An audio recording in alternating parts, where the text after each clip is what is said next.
Where's the $2,000 I send every month for support? Mom looked totally worn out. Exhausted and my mind foggy, I could only reply, have you seen your mom's bank book? Bank book? My husband sounded utterly confused, so I sighed and pulled out a bank book that had been stored in the living room. Here, this is your mom's bank book. She dropped it here last time she visited. He took the bank book from me and checked its contents. Then, his face turned pale as he looked at me. What is this? That's what it is, I said, pointing at the bank book. Apart from transfers from my account, there were also deposits from another person. And all the money deposited was immediately transferred to another account under my mother-in-law's name. My husband slumped down, seemingly devoid of all strength. However, he quickly stood up, looked me straight in the eye, and began to speak. Let's go and check with Mom directly. My name is Linda, a 42-year-old office worker. I've been married for about 2 years to my husband, Mark, who is 3 years my junior. We have worked at the same company for over 10 years, but until recently, we were just colleagues. However, we were assigned to the same project by chance, and spending so much time together brought my husband and I closer. After the project was completed, he asked me out for dinner and then confessed his feelings. Honestly, I've always been a workaholic with little interest in marriage. I had relationships when I was younger, but they always ended because of my work priorities, and by my mid-30s, I had accepted that marriage might not be for me. Despite knowing this, Mark wanted to be with me and even prepared a ring for what was supposed to be just a dinner. Moved by his sincerity, I suggested we start dating, and our relationship began. As we talked more about our families, I saw Mark's kindness and how he supported my work, leading me to propose to him. The ring he initially prepared became our wedding band. Mark's father disappeared one day, leaving his mother, Susan, to raise him alone. As a widow with no job experience, Susan struggled to find good work and juggled multiple jobs to make ends meet. When Mark started working, Susan's health declined, preventing her from working long hours. And she now manages on a small part-time income in an old apartment. Mark, due to his job's frequent relocations, moved out but worried about his mother, who couldn't work much, and sent her $1,500 monthly. Even after switching jobs, he continued the support. He once offered to live with her since his company was near her home, but she refused, not wanting to intrude on his privacy. Indeed, when we got married, my husband suddenly suggested living with his mother, but she refused, saying she didn't want to intrude on our newlywed life. I was taken aback by the idea of living together, but honestly, I felt relieved when she declined from her side. I believe she's a good person, but the thought of living together, right after getting married, was a bit unsettling. Upon returning home, I voiced my concern to my husband for not consulting me before offering to live with his mother. And we promised to discuss such matters together in the future. Understanding that he was just worried about his mother, I suggested we keep in touch regularly and visit her on weekends. After discussing it, we decided to increase the support to $2,000, working together as a couple. Susan was overjoyed, and we both worked hard, hoping she could enjoy a comfortable retirement. However, her situation didn't seem to improve, and she began calling monthly, asking about the deposit. At first, we understood her situation, but the frequent, ungrateful calls became disheartening. Instead of calling with an apology, she'd bluntly ask, "Have you made the deposit?" as if it were a given. While I doubt my mother-in-law meant any harm, her approach bothered me, and I couldn't help but complain to my husband. "Hey, doesn't your mom call to remind us about the deposit every month? It feels a bit, when she does that without even a thank you. Come on, you don't have to say like that. Mom's having a tough time because she can't work." My complaint seemed to have struck a nerve. Uncharacteristically, my husband raised his voice in response. Since then, any attempt to discuss the financial support for his mother would often lead to him becoming stubborn and unyielding. I can't help but wonder how long we'll have to continue sending money to his mother. Though I feel guilty, that thought keeps crossing my mind. My husband probably noticed my feelings, and that's why he acted that way. Thinking about it made me feel like I was being cold, so I couldn't press the issue further. About 2 years after we started sending support money after getting married, my husband received a call from his mother.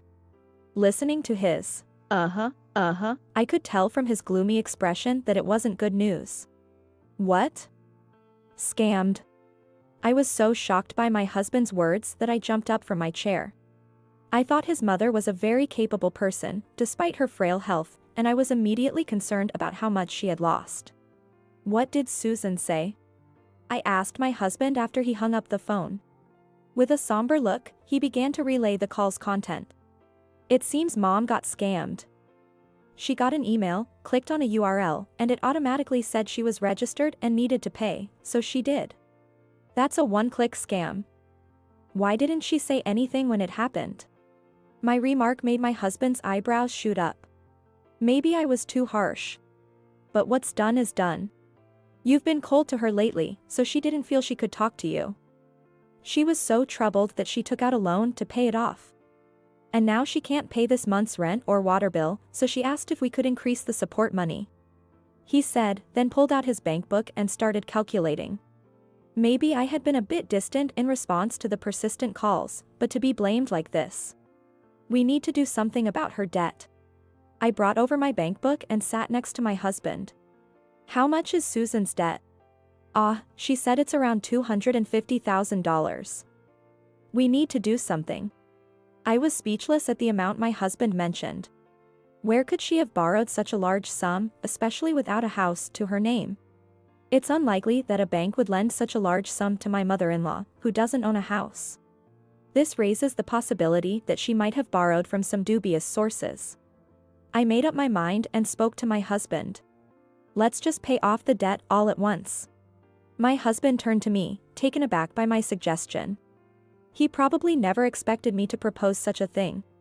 I met his gaze and continued. Think about it, if she could get that much money so quickly, it's unlikely from a bank.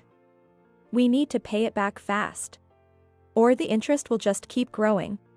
He seemed convinced and nodded repeatedly. Thanks to being frugal and having saved up during our single years, we had a decent amount of savings. Mark had also saved a considerable amount, so we decided to split his mother's debt and pay it off. He thanked me repeatedly. When we contacted his mother about the repayment, she kept thanking us over the phone.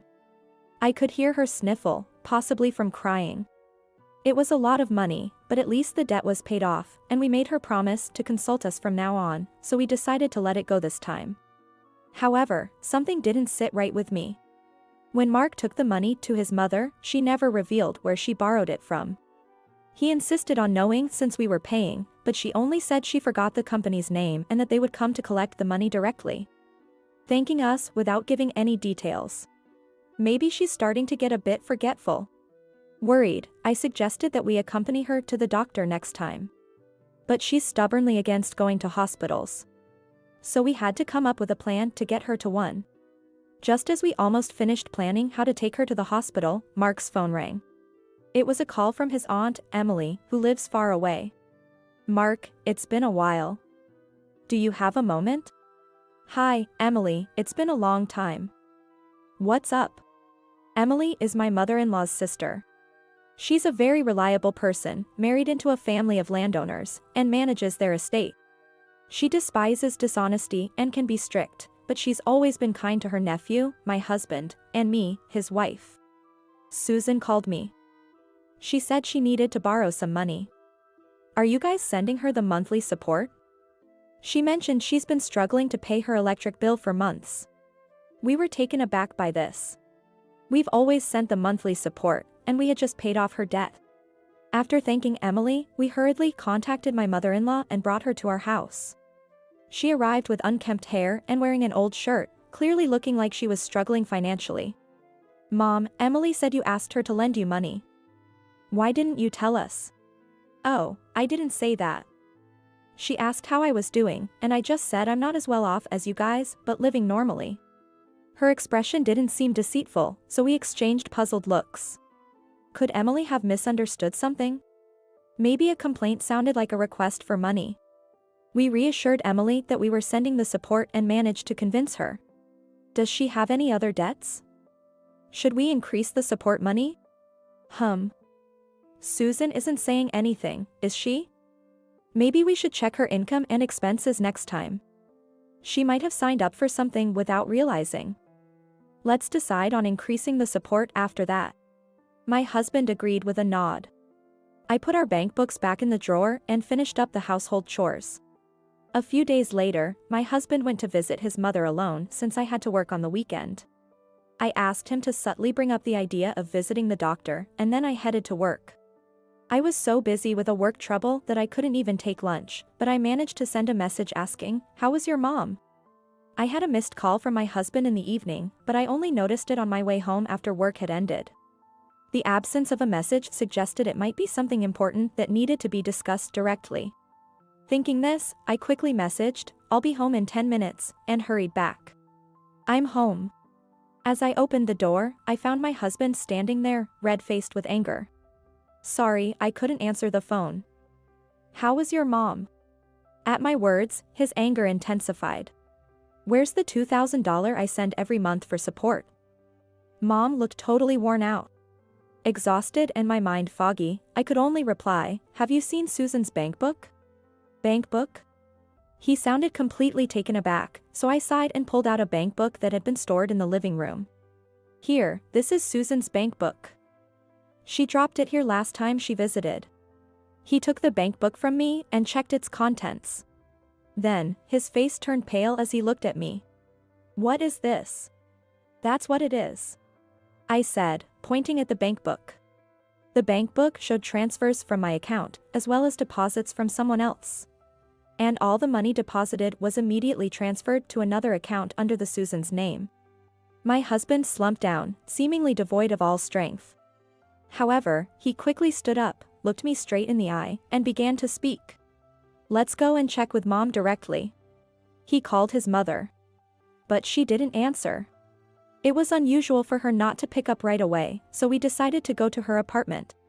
Wait, isn't the mailbox taped shut with duct tape? As soon as we arrived at my mother-in-law's apartment, my husband said that. I couldn't believe it. But when I looked at the mailbox myself, it was indeed sealed with duct tape. What's happened to Susan? Let's ask the landlord. My husband and I decided to consult the landlord. The landlord, a friendly elderly lady, lived in the same apartment complex. From her, we learned a shocking fact. She moved to that high-rise condo, didn't she? Bragging about that her son bought it for her. I'm so jealous. We were dumbfounded. My husband is her only son. And we hadn't bought any condo. After thanking the landlord, we headed to the condo she mentioned. The condo was a newly constructed building, the tallest in the area. Even the price of the units was significantly higher than those in the surrounding condos. How did Mom manage to buy a place like this? My husband stared at the condo in disbelief. I had a bad feeling about this. Soon, we saw a figure approaching the condo. It was my mother-in-law.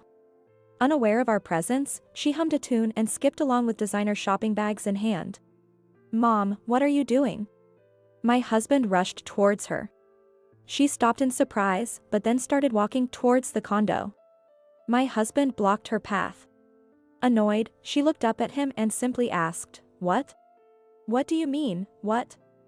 You said you had no money. So why are you moving here? What's with the bags? Stop making such a fuss. It's a public nuisance. No matter how much money one has, it's never enough for luxury, right?" My husband trembled with anger, struggling to respond. So you've been lying. You said you couldn't work. And here I was, thinking I was repaying a debt of gratitude. Getting help from Linda to send you money. All you talk about is money. A mother's happiness is her son's happiness. If I'm happy, that should be enough for you, right? The smug, contemptuous smile on my mother-in-law's face was nothing like the woman I knew. Seeing her like this for the first time, my husband stood by me, pale as a ghost. She brushed past us, saying, "Bye now," and went inside. My husband stood there, dumbfounded. The thought that his beloved mother could betray him was unimaginable. I could feel his shock, and it was like a tight grip around my heart. I took his hand and said, "Let's get revenge." He looked at me in shock, but then nodded. We devised a plan. First, we stopped the support payments and began investigating her finances. With the help of an acquaintance. We hired a detective to track her movements and discovered she was receiving a fixed amount of money from someone every month. We contacted that person and explained the situation. 2 weeks later, my mother-in-law called my husband. "What are you meddling in?" Her angry voice could be heard even through the phone. My husband sighed and calmly replied, "What do you mean, meddling? You lied about Dad having another woman and leaving." We heard everything from him. The person we contacted was my father-in-law, my husband's father. We had been told he left due to infidelity, whereabouts unknown, but he was actually living in his family's home in the countryside. The divorce was caused by my mother-in-law's gambling and mismanagement of money. When my father-in-law decided to take over his family's farm, she immediately sought a divorce, which he readily agreed to. He had intended to take his son with him, but my mother-in-law disappeared with my husband. When he finally found them, she claimed my husband hated his father and didn't want to see him. He had been sending money ever since, just to fulfill his duty as a father. "Even after I became an adult, you kept lying to Dad, claiming we were living together and continued to bill him." He was shocked. "We've informed Dad that he no longer needs to pay anything. He said he doesn't want the money back that he paid after Mark was an adult. Just to never contact him again." My mother-in-law's feeble murmur of "that can't be" was audible. My husband coldly delivered the final blow. "We're also stopping the support payments from our end. We're moving, and we don't want anything to do with you ever again." "What are you talking about? What about my living expenses? Repay me for raising you." Her voice screeched through the phone, breaking up with the intensity of her anger. My husband sighed once more and responded in a calm tone. "I believe we've repaid more than any debt for raising me. For over 15 years since I started working, I've used all my bonuses for you. From now on, I'll be using it for my own family."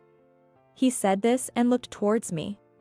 Although my mother-in-law was still ranting over the phone, my husband hung up without paying her any more attention. But our revenge was far from over. We began preparing for the second phase. About a week after my mother-in-law's call, she phoned again. She was terribly flustered and hard to understand, but in summary, she was complaining about the sale of the condo. As it turned out, my husband was her legal guardian, a fact that came to light during our investigations. Moreover, the loan for the condo purchase had been taken out in my husband's name. Since the condo was in my mother-in-law's name, but my husband had the legal right to sell it.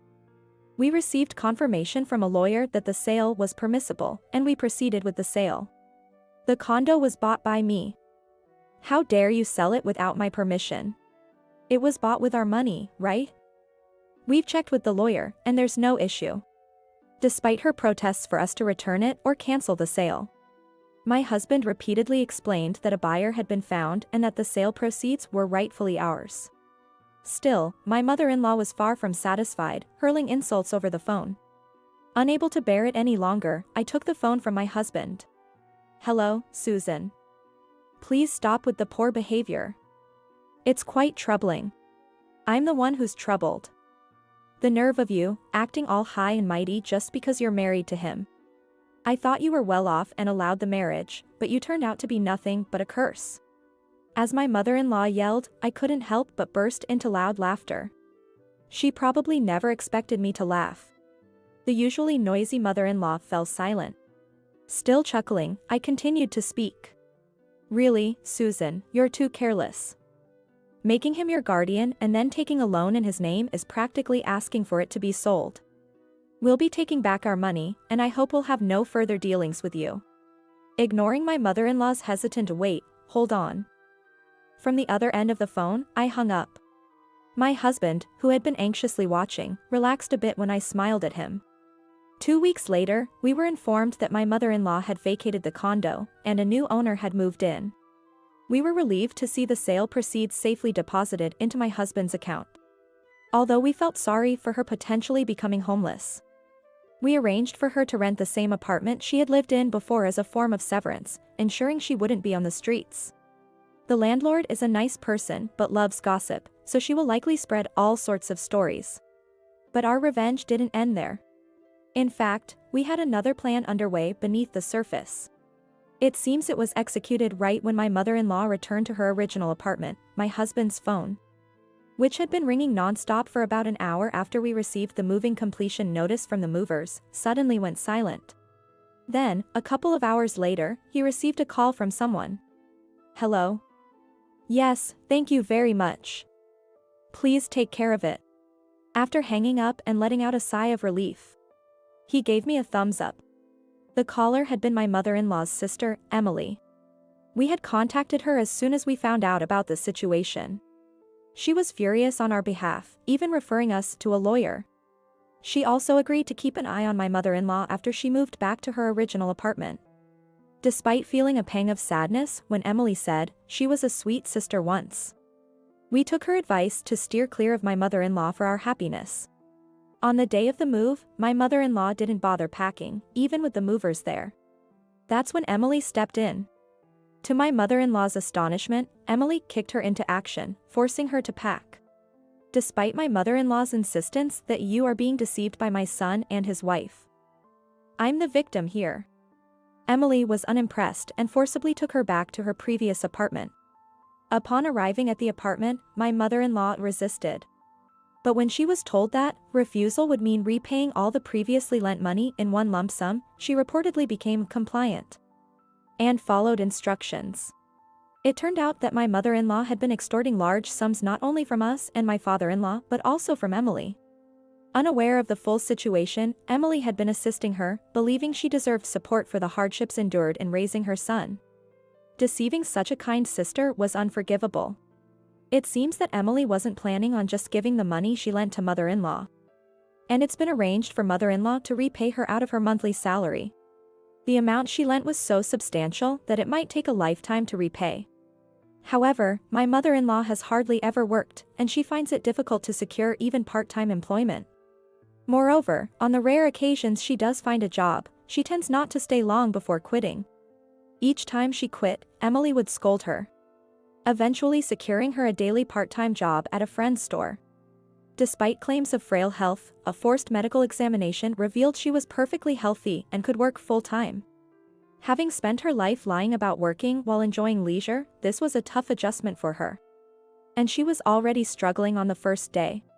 When we received the message that the plan was complete, Emily was laughing, saying that Susan lacks backbone. As for us, we moved immediately after receiving the news from Emily that she had ushered my mother-in-law into the apartment. We relocated closer to my family home, and being at a distance that requires a plane ride has allowed us to live more peacefully. Our jobs have always been conducive to remote working, so both my husband and I have been able to continue our work without any issues.